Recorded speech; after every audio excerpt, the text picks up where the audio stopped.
Hey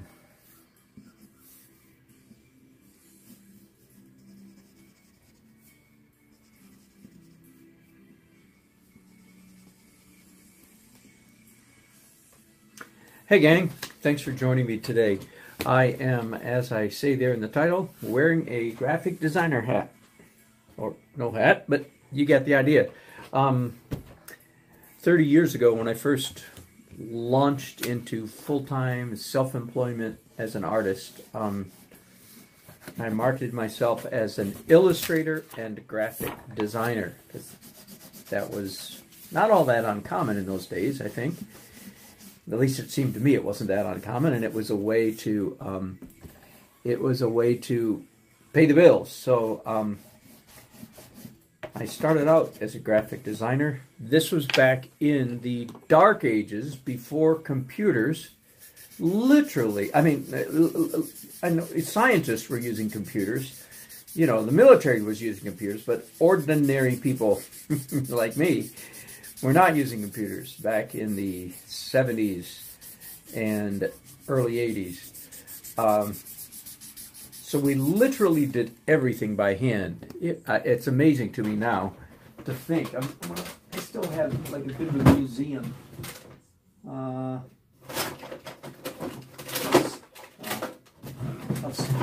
thrown out some of it, of course. Well, we used to have a lot of things like this. I still have all my ellipse templates. You know, because if you needed an ellipse, you had to draw it. You couldn't just grab your computer. You couldn't just get an Illustrator or Photoshop and make an ellipse. Anyway, I was looking to see if I had any Rubylith or Amberlith. If there's any old designers ever watch this, you guys will know what Amberlith and Rubylith is. The rest of you, how about hot wax? I think hot wax is now something you do for makeup, right? But back then it was a way to stick paper together. Anyway, I am doing the cover for a book. The illustrations for the book are all finished. I have everything done except the cover. And my client and I, the author and I, have already talked quite a bit about this cover, and we have some fairly strict or concrete ideas about what it should look like. The title of the book is Learning to Fly with Broken Wings. It's essentially the story of a girl turns into a woman. The story follows her. She's a mountain girl, country, backwoods country girl, and it's sort of the story of her life emerging from the darkness, if you will, of her backwoods existence. Not that everything about her backwoods life is bad, of course, but it was, you know, anyway, dark. So the idea is to have her emerging from the dark wood into light. So here's my eraser to create some light. And I'm quite sure that this is going to be a dark cover with light lettering on top of it. I'm more ready for the illustration than I am for the cover. These are pictures I took of my daughter a couple days ago. With my phone, I could take machine gun shots, you know. Brrr. So I had her run toward me a dozen times, taking pictures of each time. So that's some of my reference for when I'm ready for that. That's her right here in the middle of this cover. But way before I get over involved in the illustration, I need to do the design. Now, of course, could we get somebody else to do the graphic design? Of course. They might do a better job. Of course, they might. Then again, they might not. The cover is essentially going to be an illustration. So that's the reason why I am tagged, if you will, as the graphic designer for this. So let's talk just a little bit about how to do graphic design. In my opinion, again, not being a full-time professional, being an old-fashioned ex-professional graphic designer, and I'm glad to let other people do it. It's not something I terribly miss, but it's still something that I get into once in a while. Actually, I do a lot more logo design, and more than anything, I do type design and calligraphy. Type design / calligraphy, sort of a cross between those. I'm a hobby, calligraphy is a hobby of mine. I think I'm a pretty good type designer. So, the number one rule for me when you are designing anything like this is to avoid paralysis of analysis. You've heard that. To avoid just running out of ideas, one way to avoid it is just to force yourself to keep your pencil moving. No matter what, just keep it moving. Sometimes I'll give myself the goal of doing 10, 12, 15 design options. And I won't quit, and I don't have to think. I'll put on a podcast. You know what I mean by don't think. What I really mean is don't overthink it. Just keep your pencil moving. Keep scribbling, keep scribbling, keep scribbling. Because very often in the midst of the scribbling, something will happen that you didn't think of. And that can be your eureka. So learning to fly. Of course, I'm just Greeking with broken wings. I don't want to, I'll take a few minutes in a little while to work on the font. By the way, my client and I, 2 days ago, we met at a bookstore. It's my suggestion we go to a bookstore and just walk up and down the aisle and look at books. I took several pictures, photographs of books that I thought had good covers. And I just wanted to make sure that I wasn't, out to lunch. Just for what it's worth, as I suspected, it looks to me like it's roughly 80-20. 80% of the book titles are all caps. About 20% are U and upper and lowercase, U and LC. It looks to me like about 60-40. About 60% are sans serif fonts, and about 40% are serif. So that's kind of interesting. That's pretty close, but slight favor toward sans serif.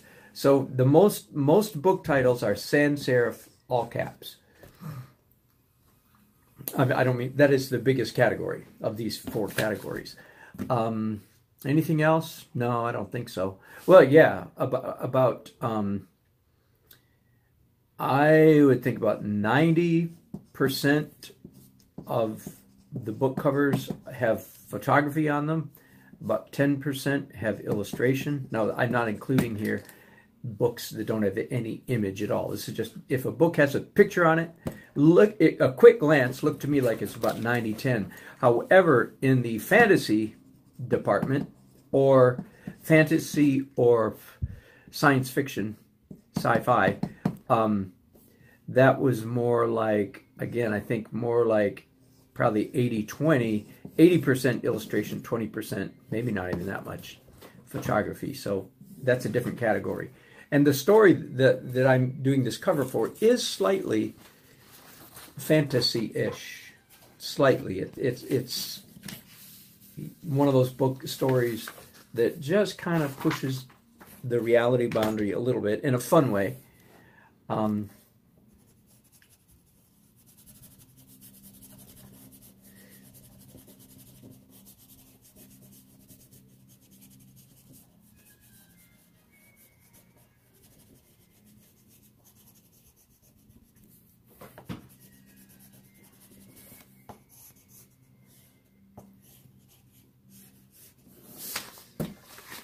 There's 4 designs. Let's take a few minutes now. And by the way, that's 4 of a dozen. I'm to say I'm not married to any of these is an understatement. Understatement. Let's talk about learning to fly. First of all, just write it out. Learning to fly with broken wings. BROKENWING.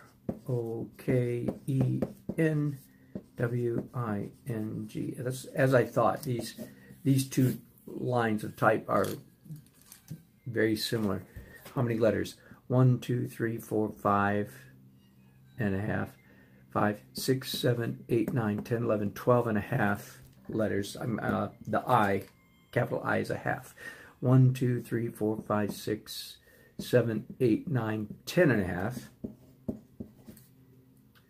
And this one actually has 2 spaces, so it's about 13 and a half compared to 11. So this line is slightly longer than this one. But they're close enough that we could make them justified if we want to.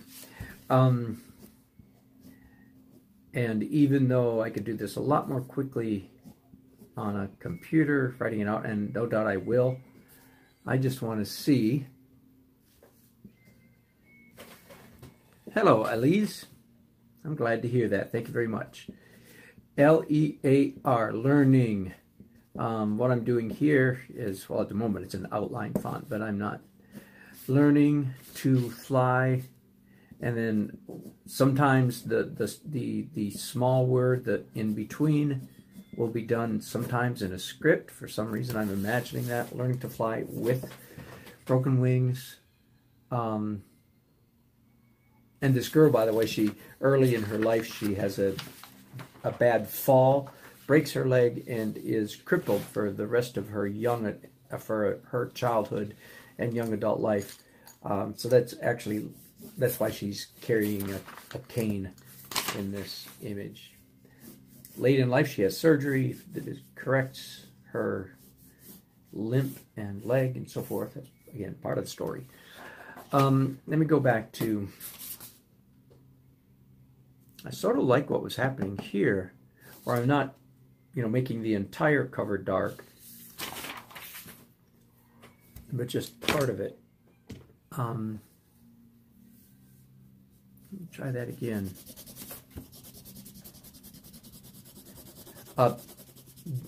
Again, my client and I have talked about her coming out of dark woods. So this area up here would be big, scary-looking trees. Muirwood I think it is in The Hobbit, or Fangorn in Lord of the Rings. Have I got that right? All of a sudden I'm drawing a blank, but you know what I mean. Big, scary, fun, dark trees.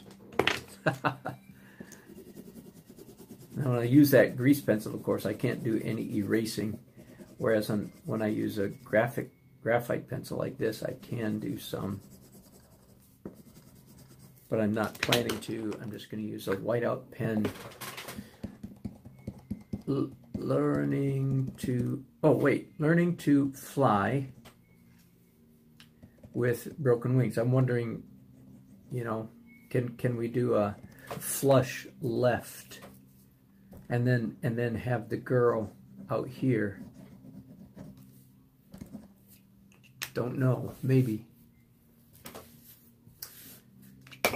Let me try another one of those. This time I'm going to make the whole cover dark. This is the piece of graphite stick.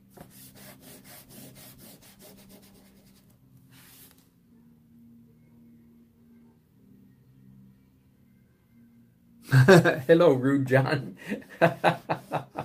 I tend to agree with you. I'm sure you agree with me that the same thing is true of album cover, music covers, right? Back in the day when records were sold, when it was really records, vinyl records, and the cover was big, again, the young people wouldn't even probably know anything about this, but the day when you could walk into a cover store and it was almost like walking into some kind of art show, because the covers of the LPs were so spectacular, and you just can't get that now because the CD cover is so small.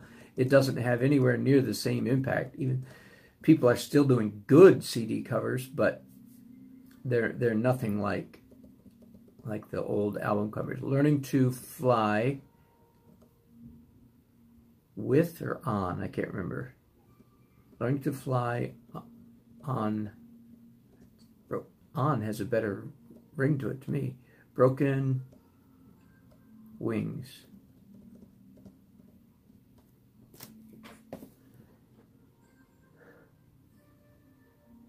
One of the things I'm quite clear about in this cover, any cover, any graphic design, is what is the star of the show? Is it the picture, in this case the illustration, or is it the typeface, the font? And the answer in this case is quite clear. It is the illustration, is the star. So I'm going to resist the temptation to do a whole bunch of shenanigans, a whole bunch of fancy stuff with the type, because this cover is, I don't believe, it's not going to be about the type.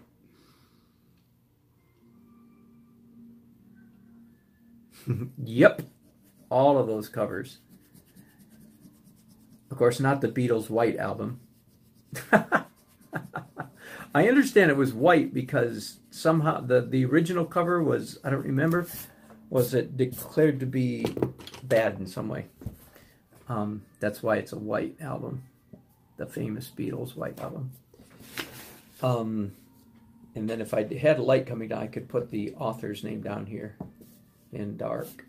And one of the things I mentioned to my client was having a very discreet, in fact, let me get a ruler, having a very fine border, hairline border around the inside of the cover. Now, he did not go for this, but I'm not convinced that he was seeing it in his mind. So I'm you know, most people can't, unless you're an artist, you don't visualize things. So I'm taking his opinion seriously, but not as necessarily. The reason for doing something like this, having a rule, it unifies the image. For instance,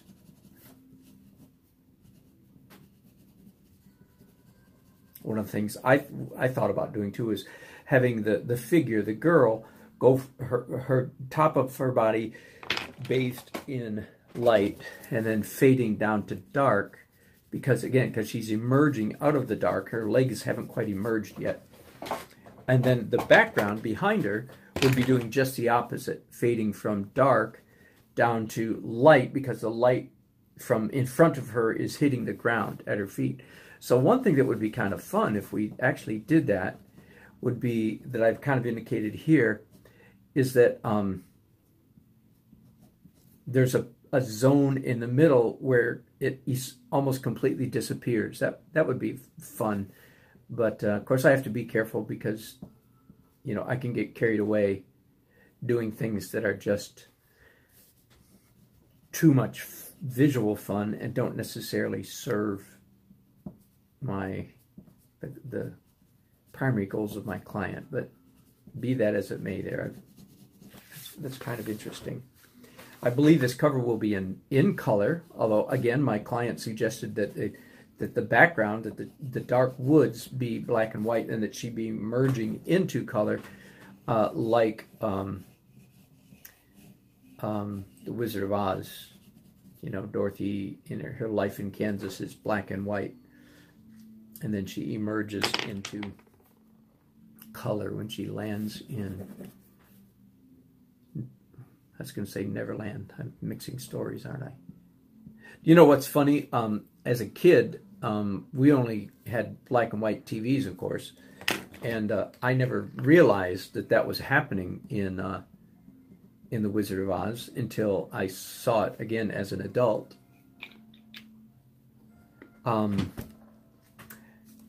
That the movie switched from black and white to color, because when you're watching on a black and white TV, it's all black and white. Yes, John, I am definitely trying to follow the 1/3 rule. That's kind of interesting, isn't it? That's not a bad cover. So, if just in case you're keeping score, I've got six very rough, approximate images at the moment. And if I was a betting man, I would bet that none of these are going to be. But that one is fetching to me. That one's more interesting than any I've done yet.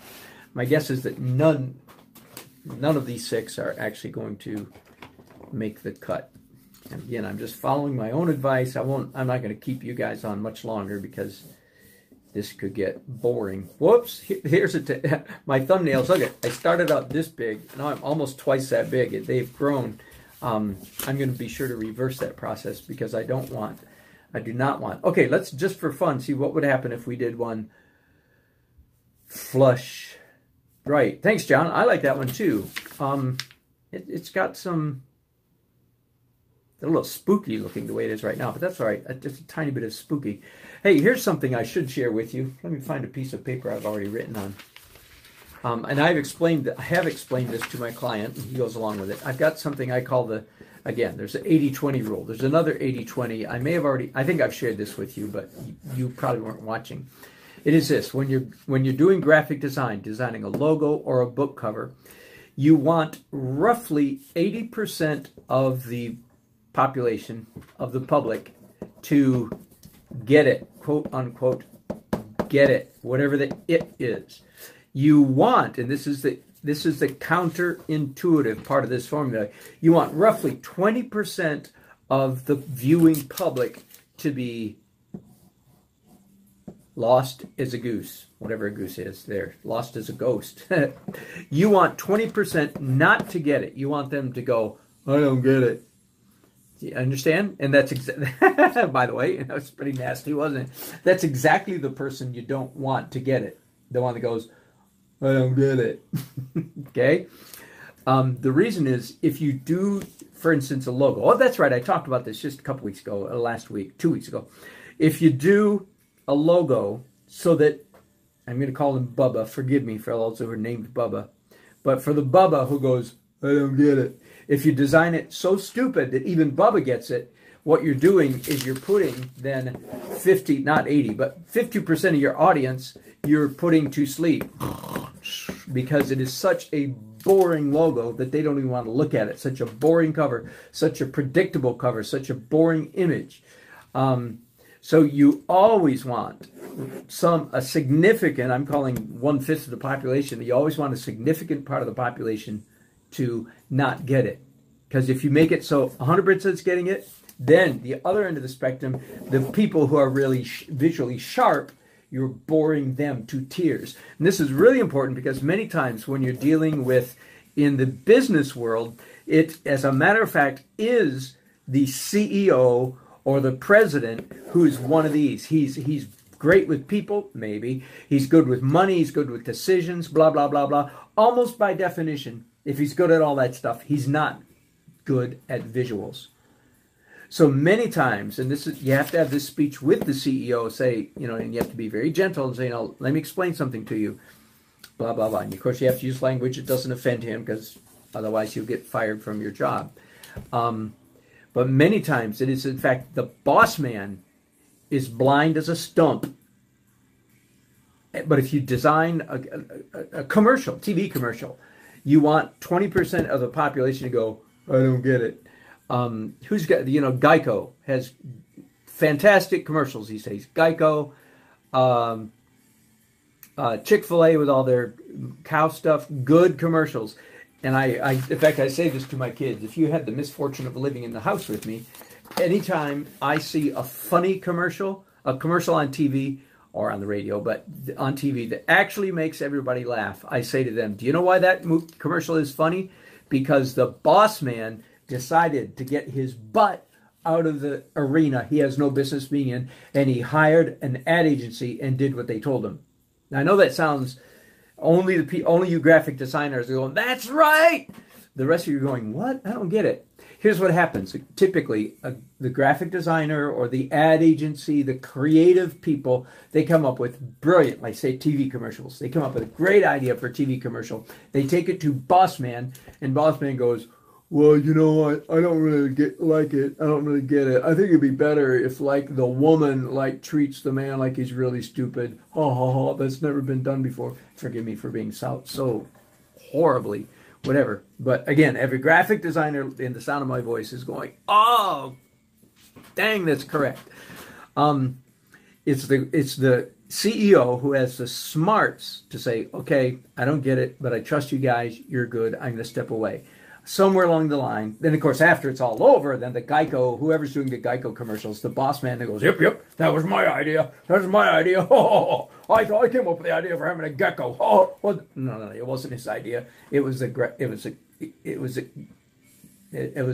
advertising agency's idea, and the CEO didn't get it all. Gecko, I don't think it's funny. It'll never fly. But somehow, somebody somewhere in Geico.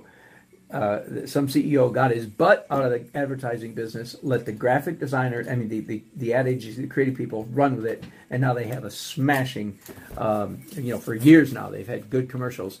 Volkswagen years ago, Alka-Seltzer, these are some of the most famous commercials in history, are, I guarantee, always because the CEO got his nose out of where it didn't belong, and he trusted his graphic design. So same thing here.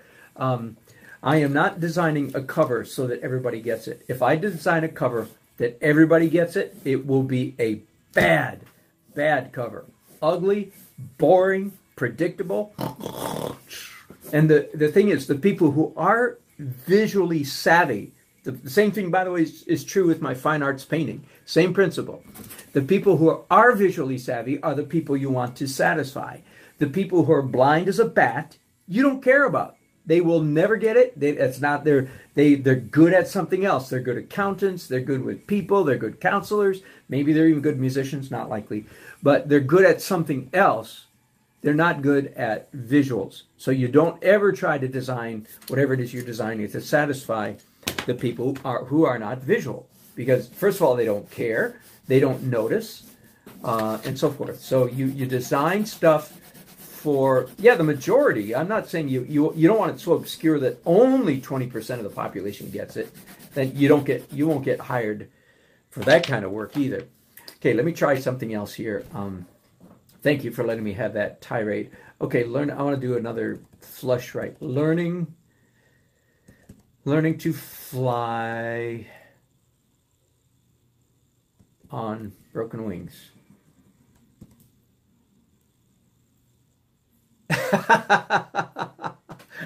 Dude, I did get a little carried away there, Rude John. I think you're exactly correct. I really made a lot of Bubba's angry. I better wear a bulletproof vest next time I go out in public. Hey, see, I can't help doing that voice. Hey, my name's Bubba. I'm gonna punch you.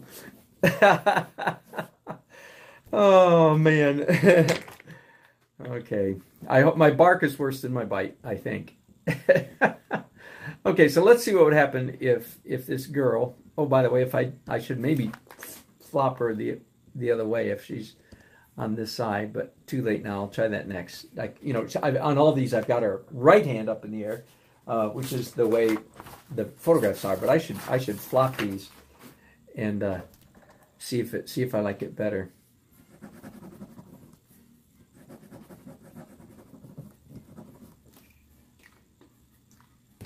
Let me just do a little bit more, and then I'm going to let you guys go, or let me go, whichever way you want to look at it. Thanks, Rude John, for your comments. I appreciate it. I don't think I've seen you on here before, have I?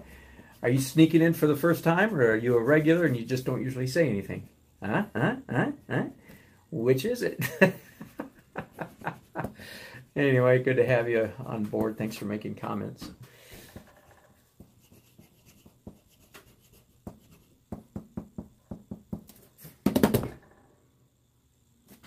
Interesting. Okay, well, I'll zoom in just real quick so you can see what I've done. So there, I've got 8. Well, if you're counting this one, that one got aborted halfway through. I should come back and finish. But there's 8 sketches and miles to go. I remember one time, years and years ago, for an illustration, I did 100, I counted them, I kept them, 179 thumbnail sketches before I settled on a final. That is an all-time record, and that was 30 years ago. I still have those 179 somewhere. I thought it was so fascinating to do that many that I actually kept them. Okay, thanks for your company. Thanks for your chat. And if you're watching this after the fact, please leave your comments, and I'll sure get back to them as soon as I can.